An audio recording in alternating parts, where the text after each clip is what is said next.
kind of want to have most of 6 done before spring break. So all that we have to do, so the first half of this chapter is what is antiderivatives, and the second half of the chapter is applying them, or sections. It's exactly the same as what we've been doing. Chapter 3 was all the rules for derivatives. Chapter 4 is all the applications of derivatives. So chapter 6 is all the rules for antiderivatives. Chapter 5 and 7 are all the applications of antiderivatives.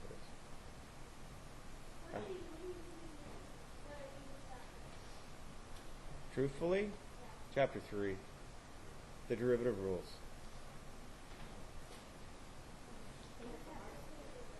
Because there's so many rules? I don't know, 2, because it's conceptually new. But I don't think it's hard now. I don't think 2 is hard for you guys now. Okay. Yeah, Unit 4, Chapter 6. This can be called 6.1 if you want to put a number on it. 6.1 Part 1. I think we do 3 parts to 6.1. Yeah. So the antiderivative game. So what I would like you to do is to think of a function that has a derivative of 2x. Okay, that's one. Give me another one. So you could have x squared plus 2. You could have x squared plus 9 million. You could have x squared plus pi. You could have x squared minus e. You could have x squared minus 8 factorial. Ooh, settle down. You could have x squared minus cosine of pi over 7 plus some constant c. Yeah, that's good. Okay. F prime of x is 3x squared. What was the original function? Almost. Plus some numbers c. Next one. I don't know. Doesn't matter. It will, but not right yet. What? X to the 9 plus c. What's the next one? 3x plus c. This is fun, hey? Yes.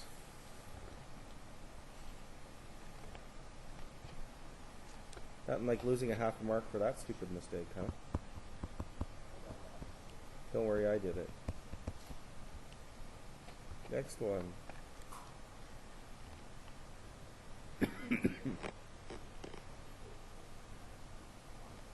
Never got that one. Good.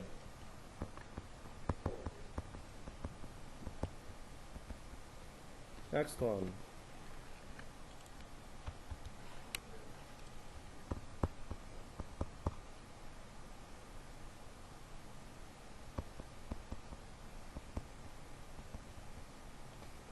Next one.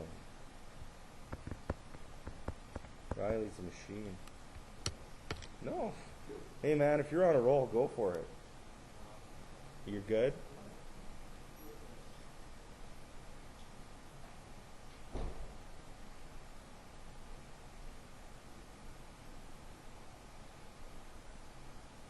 Andrew? Oh, come on. Throw it out there. Maybe Riley should explain how I got 1/2 x squared and 1/3 x cubed, because that might help people.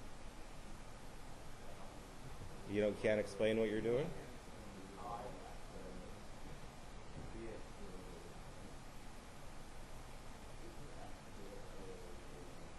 Yeah, he's just undoing the rule. So he's adding 1, making x cubed, and he's thinking, geez, I've got to have a 1 out in front. So what times 3 gives me an answer of 1 out front? There you go. 7 over 5, x to the 5th plus c. So what Riley's doing and what Yassir just did was, okay, my goal here, so when I take its antiderivative, I'm going to get x to the 7. Well, if I want a 1 here, well, like what do I need to multiply by so that the answer will stay 1? You know,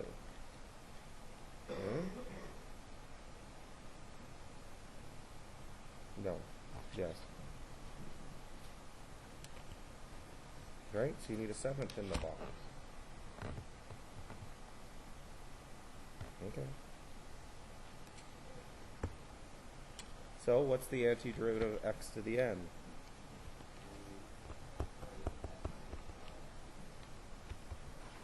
What?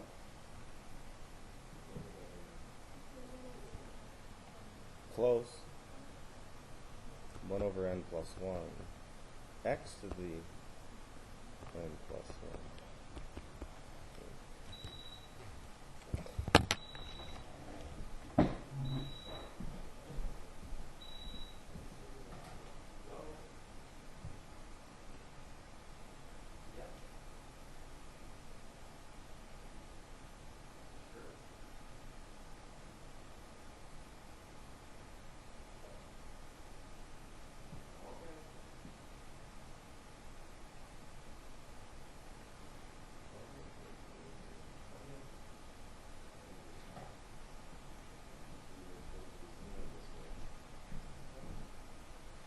To be singing some California stuff.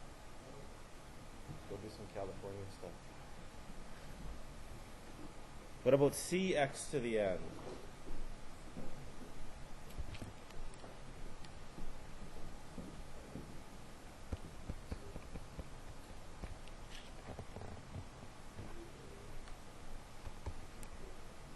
C over n plus 1 x to the n plus 1 plus some new constant c1. We can't use, maybe we shouldn't use c there, but oh, what? Why am I doing n plus 1 in the denominator? Okay, so if I start with a function that looks like this,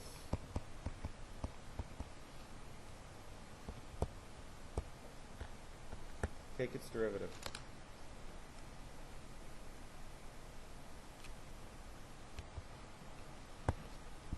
Take its derivative. I'm not asking you to take its antiderivative.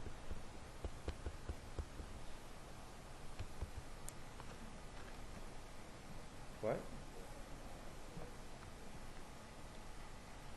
What's going to happen to the 7?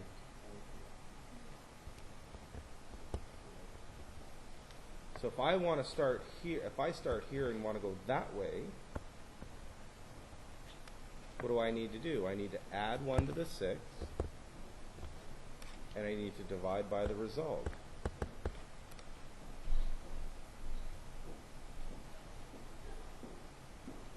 Okay? Let's look at the formula we've developed. Sure.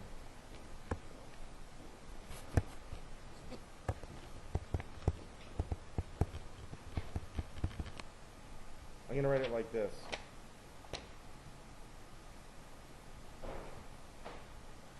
How do I want to write this? Yeah, let's write it like this. If f of f prime of x, if f prime of x equals x to the n, then f of x equals,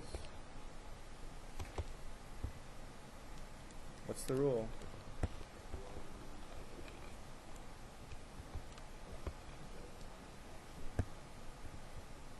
X to the n plus 1 over n plus 1 plus c. Another way of writing this. Dun, dun, dun. New symbol. Everybody gets to learn a new symbol today. The antiderivative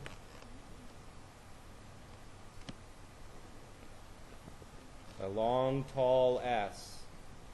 Violin players, it looks like that carved shape in the violin, you know, or that what? There you go. I don't know what to call it. The punched hole in a violin. A long, tall S. X to the n dx. What this means is find, this symbol is actually the integral. The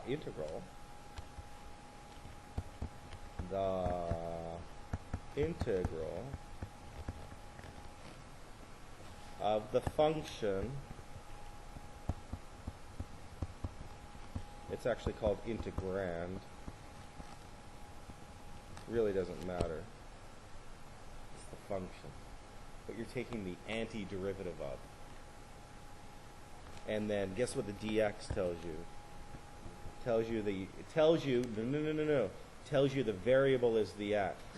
So if you've got y's and r's and t's and p's and q's and x's in your formula, the only variable that you're worried about today is the x.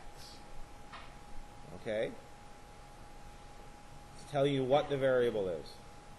It's actually telling you a little bit more than that, but I'm going to do chapter 6 first, and I'm going to go back to chapter 5 and show you what dx is. What we're actually... no, you don't want to know this yet. It's just telling you x is a variable, but I'm telling you that it's going to be a little bit more than that when we go back.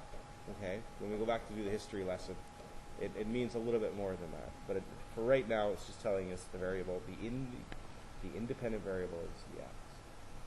Or the only variable you're concerned with is the x. Okay? So the antiderivative of x to the n dx is x to the n plus 1 over n plus 1 plus c. And this is the antiderivative of the power rule. So if you know the power rule, you know the power rule's antiderivative. Just do the opposite. Right? Okay. Go backwards.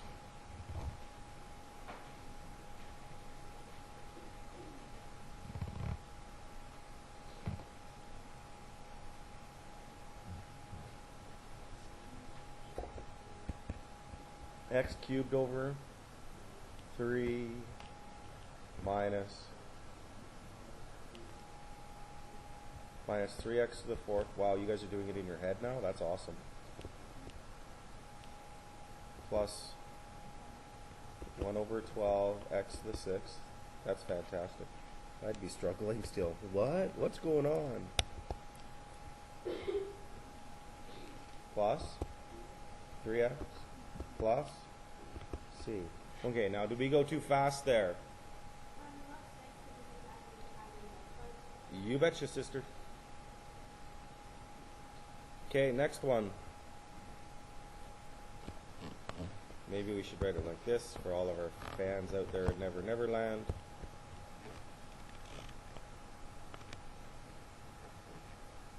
So what's its antiderivative?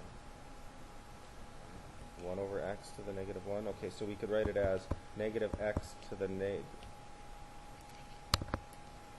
could be to the negative 1 divided by negative 1, or you could just write it like this, which is probably the way you would see it written in the back of your book. You can't scare me, Mr. App. I can do antiderivatives of fractions in my head. X to the 1/2 power. So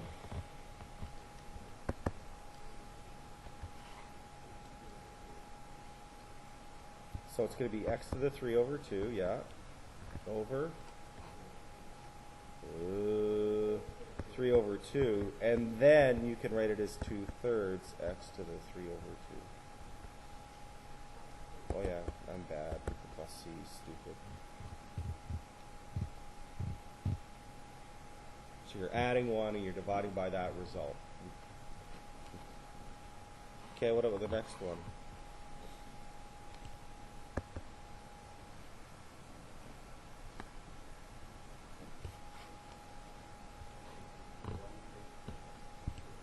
One-fifth x to the 5th.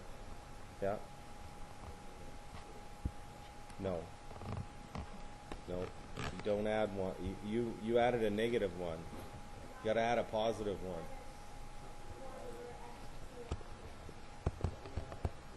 Add 1 to negative 3. Negative 2. Yeah. So it's going to be minus x to the negative 2 divided by negative 2, which becomes x to the 5th over 5 plus 1 over 2x squared plus c. How we doing? It's not that bad, is it? As long as you, I mean, chapter 6 is a lot of it's going to be, how do I undo, what, the derivative of what is what? Okay, so the antiderivative of what is what? Okay, just going the other way around. This is finding the antiderivative. Now, just as we have notation for taking the derivative, we have notation for taking the antiderivative. Yeah, we just did this. Oh yeah, right. I've already done it.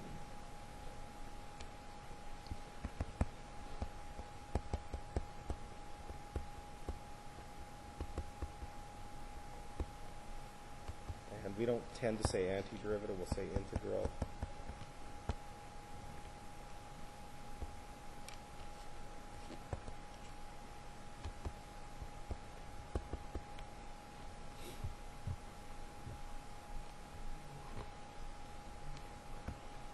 Evaluate.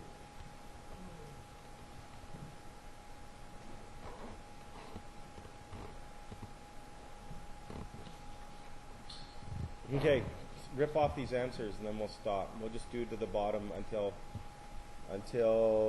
the next box. 1/5 x to the 5th, good. Plus c, don't be Mr.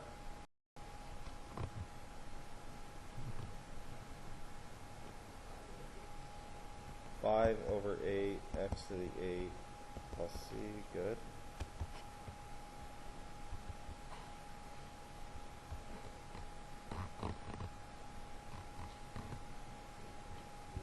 X cubed,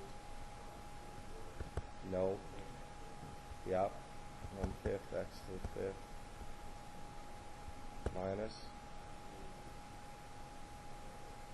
good.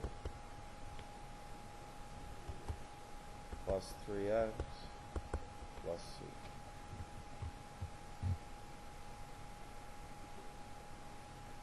Cool? Okay. 1/5 x to the 5 minus, good.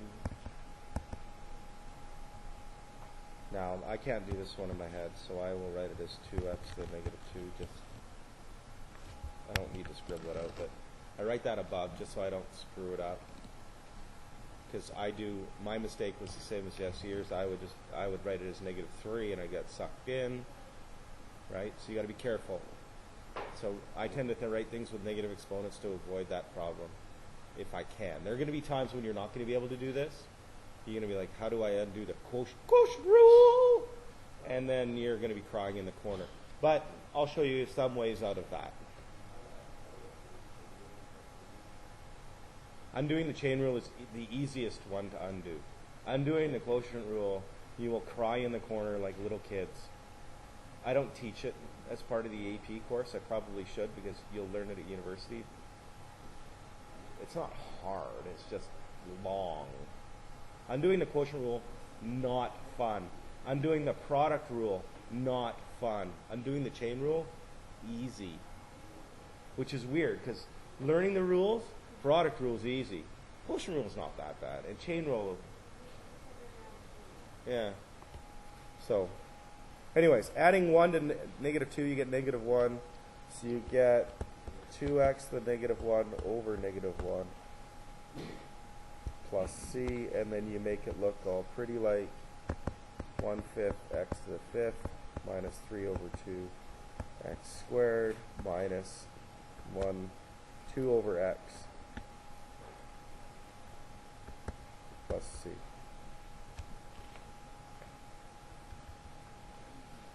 Mr. Epps trying to trick me. Mr. Epps trying to trick me. I need to put a 1 there. What is it? It's c. No, it isn't. It's x plus c.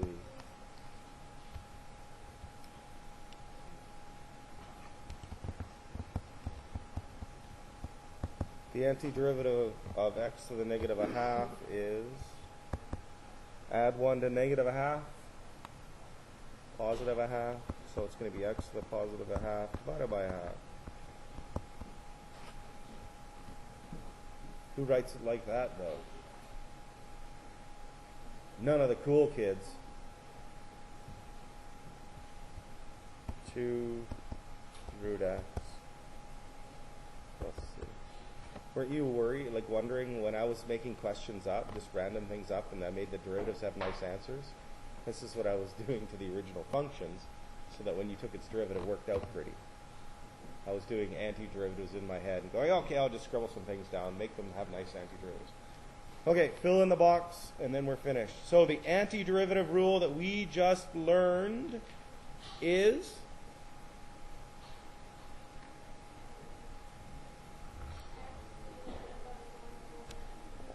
there you go. X to the n plus 1 over n plus 1 plus c. Mr. Epp, if there's a 2 out in front of everything, what do you suppose we could do? Pardon me? Leave the 2, take the 2 out front. C integral f of x dx.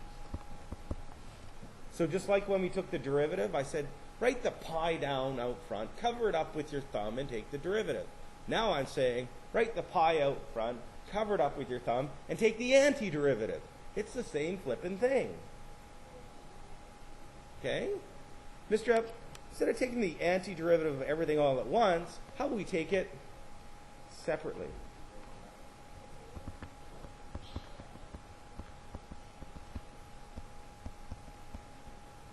You just do them separately. Add your answer. We were doing that already. Did you notice that in the 73 million examples when there's an addition sign between the things? I didn't ask you to do all of it at once. We did it a piece at a time. Okay, and the antiderivative of a constant by itself is cx plus, we'll call some new constant, c1. Okay, that's it for today. So, for those of you who are starting into Chapter 6, if you look at your class assignments, this is where it's going to get a little bit wonky, and you have to kind of follow along with what's going on here. It says anti-differentiation, page 312, blah, blah, blah, blah, blah. Anti-differentiation, trig functions, blah, blah, blah, blah, blah. Like it's the same sections, but if you look at anti-differentiation day 1 and day 2, we're still working in 6.1. Okay, so all you can, if you're going to start working on this, is I would only be able to do the first part of that 6.1 assignment. Notice we haven't said anything about trigonometry. We haven't done the antiderivative of sine yet. The antiderivative of sine is negative cos. You have to go backwards. The antiderivative of secant squared is tan.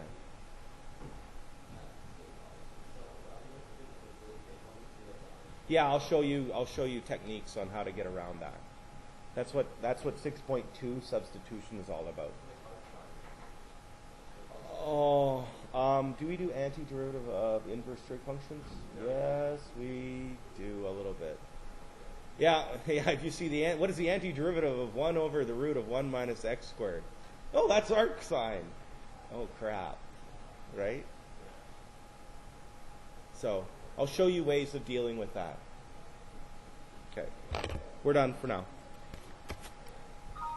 Which reminds me, I'm going to have a lot of scribbling to do over